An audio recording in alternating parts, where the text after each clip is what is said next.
আমরা আজকে শিখব কিভাবে একটি ফুল ভেরিফাইড অ্যাকাউন্ট খুলতে হয় কারো সাহায্য ছাড়া। মাত্র 10 সেকেন্ডের মধ্যে কিভাবে টাকা ডিপোজিট এবং উইথড্র করতে হয়। প্রথমে আপনি গুগল ব্রাউজারে প্রবেশ করুন। এখানে লিখুন eaglebangla.com। এইবার সার্চ করুন, ওয়েবসাইটে প্রবেশ করুন। তারপর এখানে 3 ডট মেনুতে ক্লিক করুন। এখান থেকে আপনি মেলবেট অ্যাপস ডাউনলোড লিঙ্কে ক্লিক করুন। এইখান থেকে অ্যাপস ডাউনলোড করে নিন। এখন ইনস্টল করে ফেলুন। এখন অ্যাপস ওপেন করুন। এইবার রেজিস্ট্রেশন বাটনে চাপ দিন। এইবার ওয়ান ক্লিক সিলেক্ট করুন। এখন আপনাকে এইখানে একটি অফার কোড দিতে হবে। অফিসিয়াল অফার প্রতি সপ্তাহে 2 বার শুক্রবার এবং মঙ্গলবার বোনাস পাবেন। সাপ্তাহিক 5% প্রতি মঙ্গলবারে ক্যাশব্যাক পাবেন। আপনার অ্যাকাউন্টে 10 সেকেন্ডের মধ্যে ডিপোজিট করার জন্য automatic bKash, Nagad, Rocket, extra speed option add হয়ে যাবে। এতে সুবিধা হলো আপনি যে কোনো মুহূর্তে সাথে সাথে ডিপোজিট এবং উইথড্র করে নিতে পারবেন 10 সেকেন্ডে। কি বিশ্বাস হচ্ছে না? কিন্তু এটাই বাস্তব ভাই। এই কোডটা আমি ভিডিওতে নিচে দিয়ে দিব। বাংলাদেশের অফিসিয়াল মেলবেট 125% প্রোমো কোড হলো BD77 BD77। এখন নিচে ঠিক চিহ্ন অপশনে চাপ দিন। তারপর রেজিস্টার বাটনে চাপ দিন। এবার রোবট ভেরিফিকেশন করে নিন। এগুলো আপনার অ্যাকাউন্টের ইউজার এবং পাসওয়ার্ড। অবশ্যই যত্ন সহকারে সেভ করে রাখুন।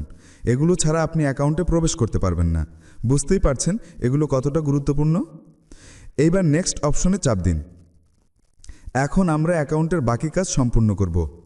এইখানে নিচে মেনু অপশনে চাপ দিন। এইবার দেখুন পার্সোনাল প্রোফাইল। এইখানে চাপ মারুন। এখন দেখতে পারবেন এডিট ডিটেলস। এইখানে চাপ দিন। কলমের মতো চিহ্ন আছে দেখুন। এখন আপনার জাতীয় পরিচয়পত্র আইডি কার্ডটা হাতে নিন। সারনেম, আপনার আইডিতে থাকা শেষের নামটা প্রথমে লিখুন। ফার্স্ট নেম, তারপর আইডিতে থাকা প্রথমের নামটি লিখুন। ডেট অফ বার্থ, এইখানে আপনার জন্ম তারিখটি ঠিকভাবে সিলেক্ট করুন। প্লেস অফ বার্থ, আপনার শহরের নাম লিখুন। রেসিডেন্স, রিজন, এইখানে চাপ দিন। এইখানে আপনার বিভাগ সিলেকশন করুন। সিটি, এখানে চাপ দিন। এইখানে আপনার শহর সিলেক্টেড করুন। রেসিডেন্স অ্যাড্রেস, এইখানে আপনার ঠিকানা লিখে দিন। আইডি ডকুমেন্টস টাইপ, এইখানে চাপ দিন। সিলেক্ট করুন national ID card. Documents number, এখানে আপনার আইডি কার্ডের নাম্বার বসিয়ে দিন। ডেট অফ ইস্যু, আপনার আইডি কার্ডের পিছনের ডেট এখানে দিন। ইস্যুড বাই, এইখানে বাংলাদেশ লিখে দিন।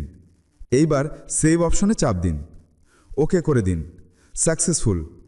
এখন এখানে মোবাইল নাম্বার অ্যাড করুন। লিঙ্ক অপশনে চাপ দিন। ফোন নাম্বার লিখুন। লিঙ্ক অপশনে চাপ দিন। রোবট ভেরিফাই করুন। সেন্ড কোড অপশনে চাপ দিন। এখন আপনার ফোনে একটি মেসেজ আসবে। সেই কোডটি এখানে বসিয়ে দিন। এইবার অ্যাক্টিভ বাটনে চাপ দিন। তবে মনে রাখতে হবে, যদি এই নাম্বার দিয়ে আগে কোনো অ্যাকাউন্ট খোলা হয়ে থাকে তাহলে কোড আসবে না। অবশ্যই ফ্রেশ নাম্বার ব্যবহার করতে হবে। আপনার ইমেল থাকলে ঠিক একইভাবে অবশ্যই অ্যাড করে নেবেন। না থাকলে কোনো সমস্যা নেই, এটি বাধ্যতামূলক নয়। অ্যাড করলে ইমেইলে সহজে ওদের সাথে যোগাযোগ করতে পারবেন, অথবা চাইলে পরেও অ্যাড করতে পারেন। ব্যাস হয়ে গেল আপনার প্রফেশনাল মানের 100% গ্যারেন্টি অ্যাকাউন্ট। ডিপোজিট করব মাত্র 10 সেকেন্ডের মধ্যেই। কি বিশ্বাস হচ্ছে না? ঠিক আছে, চলুন সরাসরি আমি ডিপোজিট করে দেখাচ্ছি। টাকার চিহ্নের অপশনে চাপ মারুন।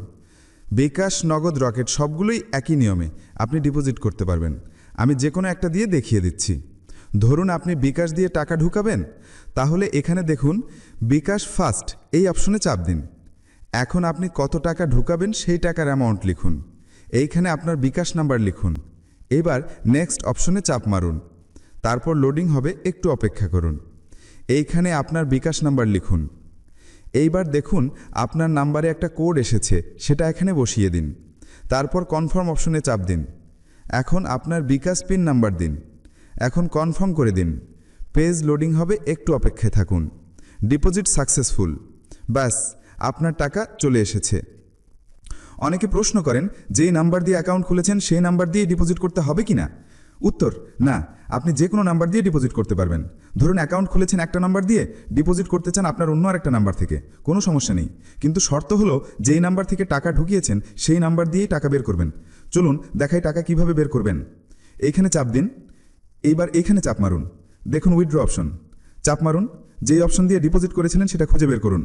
এখানে আরেকটা বিষয় আমি বলে দিচ্ছি, টাকা বের করার সময় যদি দেখেন বিকাশ ফার্স্ট অপশন পাচ্ছেন না, তাহলে যে অপশনগুলো দেখাবে সেগুলো থেকে একবার একটি ডিপোজিট করে নিলেই হয়ে যাবে। যেমন ধরুন বিকাশ, এখানে ক্লিক করুন, কত টাকা ঢুকাবেন লিখুন, আপনার বিকাশ নাম্বার লিখুন। এখন বিকাশে গিয়ে টাকা এজেন্ট নাম্বারে পাঠিয়ে দিন। ট্রানজ্যাকশন আইডি কপি করে নিন, এখানে বসিয়ে দিন।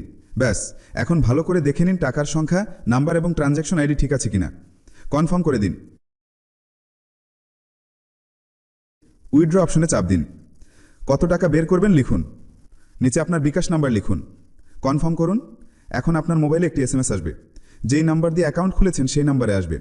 কোডটি এখানে বসিয়ে দিন, তারপর কনফার্ম করে দিন। কিছু মিনিটের মধ্যে আপনার বিকাশে টাকা চলে আসবে। দেখুন, মাত্র 3 মিনিটের কম সময়ে আমার টাকা চলে এসেছে। খুব স্পিড সাপোর্ট আপনি এখানে পাবেন।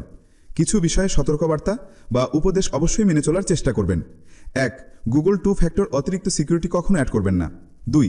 কখনো কোনো এজেন্টের কাছ থেকে ডিপোজিট করবেন না। জি ভাই, ঠিকই শুনেছেন, কখনোই কোনো এজেন্ট থেকে সরাসরি ডিপোজিট করবেন না। চলুন ব্যাখ্যা করি কেন করা উচিত নয়। এজেন্টের কাছ থেকে ডিপোজিট করলে আপনি সাময়িক সুবিধা হয়তো পাবেন, কিন্তু দীর্ঘমেয়াদী আপনি একসময় ক্ষতিগ্রস্ত হবেন। যেমন, যে এজেন্টের থেকে ডিপোজিট করেছেন তার থেকেই উইথড্র করতে হবে, আপনি অন্য কোনোভাবেই এটাকে উইথড্র করতে পারবেন না। এতে আপনি একরকম তার গোলাম হয়ে যান। সোজা কথায়, তার হাতে আপনি বন্দী। কি দরকার অযথা এজেন্টের কাছে যাওয়ার, যেখানে কোম্পানি আপনাকে সাথে সাথে বিকাশ নগদ থেকে ডিপোজিট করে নেওয়ার সুযোগ দিয়েছে, আর এটাতে কোনো রিস্কও নেই। কারো কাছে না যাওয়া ছাড়াই আপনার হাতে বেটার অপশন রয়েছে। তাহলে কেন আপনি অন্য কারো গোলামে পরিণত হবেন? শুনুন, সোজা বাংলায় আমি একটি কথা বলি, এজেন্টের কাছ থেকে ডিপোজিট নেওয়ার অর্থ হলো এই, এজেন্ট মরে গেলে আপনার অ্যাকাউন্টও মরে গেছে ধরে নেবেন, কারণ ওই এজেন্ট ছাড়া আপনি টাকা বের করতে পারবেন না। 10 সেকেন্ডের কম সময়ে আপনি যেখানে নিজে থেকে ডিপোজিট করতে পারছেন, সেখানে এজেন্টের কাছে যাওয়া পাগলামি ছাড়া আর কিছুই না। আমি শুধুমাত্র আমার মতামত শেয়ার করলাম। যদি সাহায্যের প্রয়োজন হয় যে কোনো বিষয়ে টেলিগ্রামে মেসেজ করতে পারেন। সবাই ভালো থাকুন, ধন্যবাদ।